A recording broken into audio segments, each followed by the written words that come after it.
ফারুকীর কাছে তমা মির্জার প্রত্যাশা। কয়েকদিন আগে সংস্কৃতি বিষয়ক মন্ত্রণালয়ের দায়িত্ব নিয়েছেন চলচ্চিত্র নির্মাতা মোস্তফা সরোয়ার ফারুকী। দায়িত্ব গ্রহণের পর বিভিন্ন অঙ্গনের মানুষের যেমন শুভেচ্ছা বার্তা পেয়েছেন, তেমনি সোশ্যাল মিডিয়ায় তাকে নিয়ে নানা ধরনের চর্চাও চলছে। এরই মাঝে মোস্তফা সরোয়ার ফারুকীকে নিয়ে আনন্দবাজার অনলাইন মতামত জানালেন জাতীয় চলচ্চিত্র পুরস্কারপ্রাপ্ত অভিনেত্রী তমা মির্জা।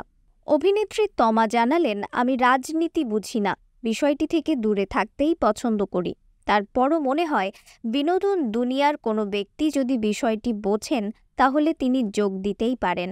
সেই জায়গা থেকে ফারুকী ভাই উপযুক্ত ব্যক্তি, কারণ ফারুকী রাজনীতির পাশাপাশি ছবির জগৎকেও সমান ভালোবাসেন।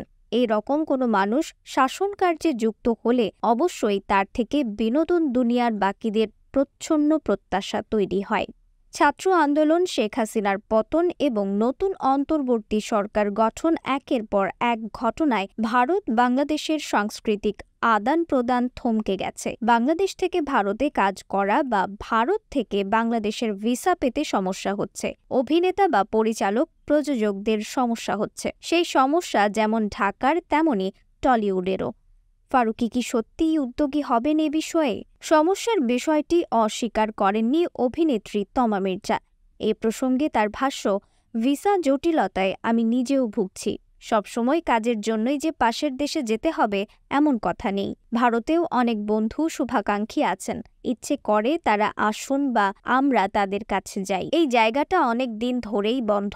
ছাত্র জনতার গণ অভ্যুত্থানের মুখে গত ৫ আগস্ট দেশ ছাড়েন সাবেক প্রধানমন্ত্রী শেখ হাসিনা। বৈষম্য বিরোধী এ আন্দোলনের শুরু থেকে সোশ্যাল মিডিয়ায় দারুণভাবে সক্রিয় ছিলেন নির্মাতা মোস্তফা সরোয়ার ফারুকী। শেখ হাসিনা সরকারের পতনের পরও সেই ধারাবাহিকতা অব্যাহত রাখেন। অন্তর্বর্তী সরকারের উপদেষ্টা পদে যোগ দিয়েছেন পরিচালক, প্রযোজক মোস্তফা সরোয়ার ফারুকী। নিউজ ডেস্ক, রিফাত আরা ইসলাম, ভোরের আকাশ।